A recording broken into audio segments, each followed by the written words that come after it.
Fala, nação tricolor, como é que vocês estão? Espero que estejam todos bem. Nesse vídeo vamos falar especialmente daqueles jogadores que estavam lesionados e se recuperaram durante a quarentena. Então, obviamente que eu vou falar do Volpi e do Rojas, que é aquele que vocês mais me questionam em lives e comentários. Vamos falar também do Igor Gomes, que tá tirando o passaporte português e tá sendo valorizado. Eu vou te explicar como é que funciona isso. Vamos falar do Michael Suel, que deixou de ser jogador de São Paulo e fazer uma continha para a gente entender o planejamento de São Paulo dos últimos anos, como é que era e hoje em dia como é que é. Por fim, nós iremos falar das manifestações das torcidas organizadas que aconteceram no último domingo lá na Avenida Paulista. Vamos também falar um pouquinho da nota oficial que saiu lá no spfc.net sobre a notícia dessas manifestações. Beleza? Te conto tudo isso depois da vinheta.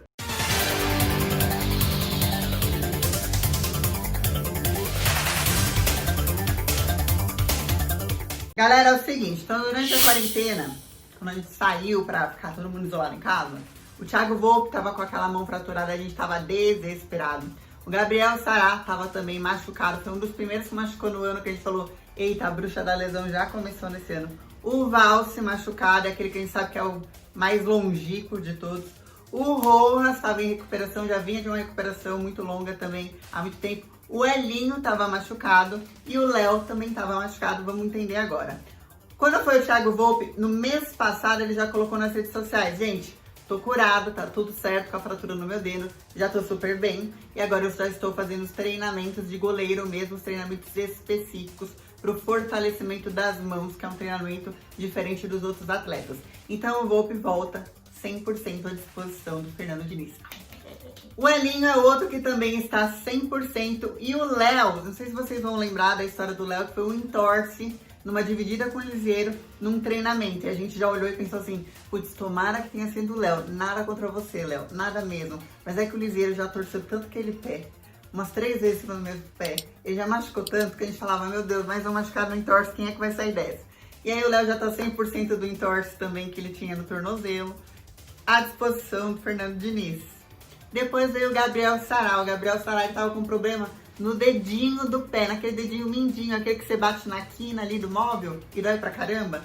100% também à disposição do Fernando Diniz. Então essa quarentena também serviu para os jogadores se recuperarem, manterem a forma. E estão todos de igual para igual à disposição do Fernando Diniz. Vamos para os mais críticos e perguntados. Vamos falar do Rojas e do Valse. O Rojas, primeiramente, vocês sabem, saiu naquele jogo em outubro de 2018, já numa maca, quando tava jogando muito bem naquela temporada. E aí teve que fazer cirurgia no joelho, ficou 9 meses fora. Quando o fisioterapeuta liberou para ele correr no gramado, ele viu os coleguinhas, não é mentira essa história, ele viu os coleguinhas chutando a gol, falou, vou chutar a gol também, afinal já estou bem da fisioterapia, me sinto mais forte. No primeiro chute a gol, ele caiu com dor, cirurgia no mesmo joelho, mais 9 meses afastado. E daí ele parou a vida dele para se recuperar. Ele só saiu Natal e Réveillon, não foi aqueles 20 dias que os jogadores vão pra Disney, ficam por aí curtindo as férias, não. O Rosa abriu mão e todos os dias ele tava no Refis.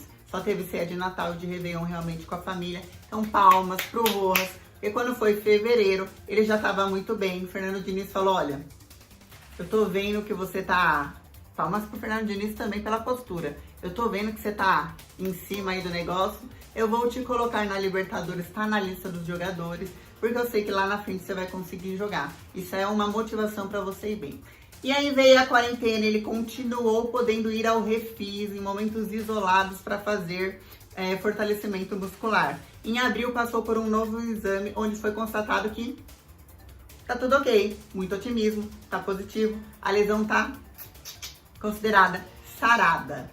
Acontece que existe muita cautela em relação à situação do Rojas por causa de todo esse retrospecto que a gente acabou de contar.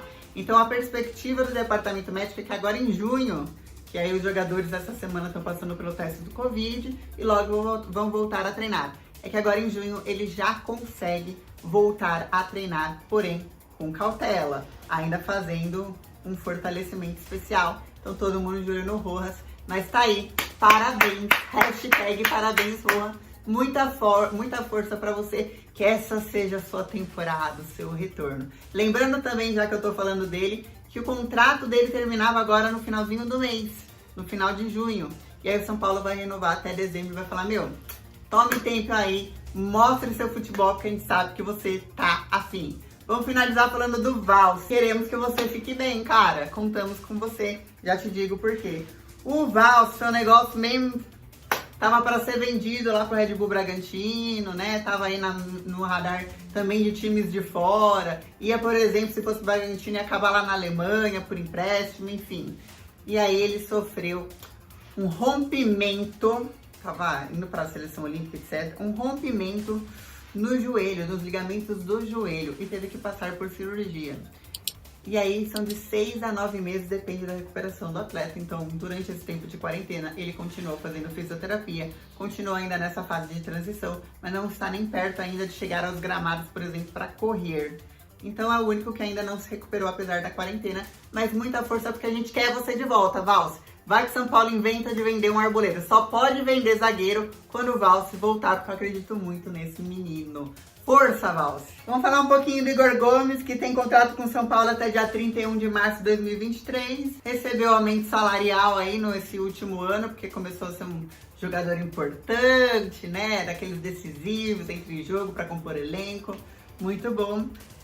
E aí todo mundo sabe que ele está na mira não somente do Real Madrid, mas de outros gigantes da Europa. E o pai dele deu entrada no processo da cidadania portuguesa, porque ele tem família portuguesa. E aí é um processo que é demorado já por natureza. Com a pandemia se tornou mais demorado ainda. E é um processo que não importa se você é jogador de futebol, prestes a ser vendido ou não. Ninguém te passa na frente. Porque é um processo que é mais de sangue. Você tem que provar que você tem o sangue português. No que isso seria uma vantagem? Tem as regras dos estrangeiros. Então, você valoriza o jogador porque você fala, olha, você não precisa mais da regra do estrangeiro, ele não vai tirar uma vaga de estrangeiro se você comprar ele. Ele não precisa ficar no banco.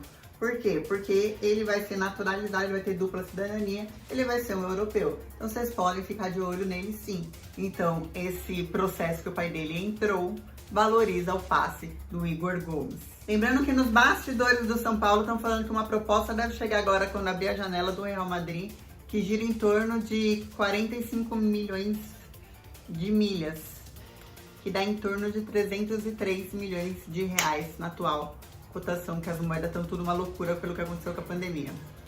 Seria a venda mais cara, mais valorizada da história do São Paulo Futebol Clube. Ultrapassaria a do Lucas Moura, que foi 109 milhões. Então, é o tipo de proposta que se realmente chegar, e estão falando nos bastidores, não chegou ainda nem tem como, né? Que seja esse valor, é o tipo de proposta que você olha e você não tem como negar. Lembrando que na lista de vendíveis de São Paulo tá aí o Igor Gomes, a gente sabe que o Arboleda também tem o Lyon da França que tá de olho, e o Pablo tem um time da China de olho nele, mas a gente sabe que São Paulo precisa vender. Mas se vendesse o Igor Gomes por um valor desse, São Paulo respiraria bastante. Claro, se o Leco parasse um pouco com a gestão temerária, também tem isso, né? Enfim, se você quiser entender sobre a gestão temerária do Leco, vai aqui embaixo que eu vou colocar 2 links para você ver. Um é mais longo, que é uma entrevista com o Denis, o advogado dele, e outro é de 11 minutos, onde eu explico a situação de dívidas do São Paulo que o Leco está fazendo, que é muito próximo ao que o Carlos Miguel Aidar fazia. São intenções diferentes, mas os mesmos resultados. Fechou? Agora vamos falar de Michael Suell e por fim vamos falar respeito, vamos falar das manifestações. O Michael Suell eu quero falar rapidinho porque assim, ele deixou de ser jogador do São Paulo agora nesse último domingo. Ele foi contratado em 2017, na época a pedido do Rogério Ceni. Só que assim que ele chegou, ele jogou um pouquinho, aí ele já se machucou e o Ceni foi embora. Então já não tinha mais sentido dele aqui. Quando ele chegou com um salário muito alto. E como estava sendo muito cobrado por causa disso, ele falou, enquanto eu estiver no Refis, não quero receber o meu salário. Fechou. Ficou 3 meses lá no Refis, voltou, já era Dorival Júnior. Jogou menos de 90 minutos com o Dorival Júnior. Voltou a receber aquele salário enorme. E aí lá ele ficou encostado. E ficou encostado. E ficou encostado. E daí o que aconteceu? No ano seguinte, São Paulo falou, meu Deus, tem que tirar esse Michael Suell daqui. Ele chegou por 3,6 milhões do Atlético Mineiro, onde ele era reserva. Todo mundo já ficou me pensando, de onde vem esse cara, por que ele tá vindo aí, enfim. Tira esse Michael Suell, que ele é sinônimo de problema, que toda hora que a mídia levanta o nome dele, batem na diretoria. Então tirei ele daqui, emprestaram ele pro Grêmio. Chegou no Grêmio para fazer exames médicos, ele não tinha condicionamento físico de atleta, jogador de futebol. Pois é. Daí o Grêmio deu uma segunda chance pra ele, falou assim, olha, se você se condicionar e mostrar pra gente que você consegue jogar, tem 6 meses de contrato. Se der tudo certo, você tiver um condicionamento bom, a gente renova com você e talvez até te compre, fixou um passe com ele. Beleza? Acontece que ele não conseguiu, voltou 6 meses depois e ficou esse tempo todinho encostado no São Paulo. Todinho. Um salário enorme. No domingo, encerrou o contrato dele. Ele não é mais jogador de São Paulo. Aí eu quero que você pense que o Luiz Araújo, senhor Leco, que era o time era a proposta do time do Rogério Ceni, foi vendido para o Lille da França. E 1/3 do valor da venda do Luiz Araújo foi o total dos 10 milhões, que aí depois tiveram algumas cláusulas de parcelamento, dos 10 milhões que a gente pagou do Michael Suel. Então eu quero lembrar sempre daquela frase do Muricy falando, eu não gostava de ser técnico de São Paulo quando o Leco era diretor de futebol, porque ele sempre tentava se meter, né, nas contratações ou no time que eu ia pôr em campo e tal.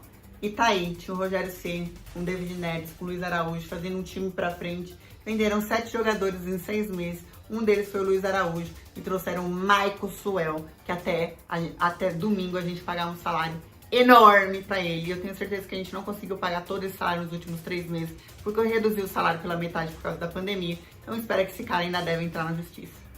Muito obrigado, senhores. Muito obrigado, senhor. Gestão Leco está chegando ao fim com a graça de Deus. Vamos finalizar falando das manifestações que aconteceram lá na Avenida Paulista. Tanto a torcida organizada do São Paulo, do Corinthians, do Palmeiras, do Santos, foram na Avenida Paulista lá na frente do mato, se reuniram e fizeram um movimento que... E agora eu vou tomar muito cuidado no que eu vou falar e a forma como eu vou me expressar. Segundo eles, eram pró-democracia. Por que eu estou falando segundo eles? Porque a gente colocou essa matéria que saiu em todos os jornais do mundo, que era um movimento pró-democracia. E aí um monte de gente veio xingar tanto o site quanto a mim, porque vocês são isso, esquerdista e não sei o que lá, e fascista e tal, quando vocês viram, é um monte de coisa. E aí depois tinha uma galera que tava protestando no mesmo lugar contra o fim do isolamento social e tinha a polícia. Óbvio, vocês já entenderam o que aconteceu. Deu bomba de gás lacrimogênio, tiro de borracha, dispersão, confusão. Quem tava certo, quem tava errado, o SPFC.net nunca tratou de política nacional. A gente aqui debate assim, o Raíte pode falar porque ele não estava em ambiente de trabalho. O Pato pode falar porque ele não estava em ambiente de trabalho. Eram 2 opções completamente divergentes, incongruentes entre uma e ela. Mas a gente defende a liberdade de expressão. Agora é muito chato ter que ouvir uma matéria minha que eu sou isso ou que eu sou aquilo politicamente, se eu estou te trazendo a informação. Vocês podem discutir nos comentários o que vocês acharam do manifesto, se tá certo as torcidas organizadas irem lá ou não, se tá certo como a polícia reagiu, e se tá certo o outro grupo que era a favor não somente do presidente, mas também do fim do isolamento, também a maneira como eles agiram. A opinião de cada um de vocês aqui será respeitada. Mas o meu dever aqui, gente, é apenas informar. Agradeço a audiência de todos vocês e nós iremos entrevistar o Miller quarta-feira às 9 horas da noite. Conto com a sua audiência. E sábado, às 8 horas da noite, eu irei entrevistar nada mais, nada menos do que a minha mãe. Conto com você lá. Beijo.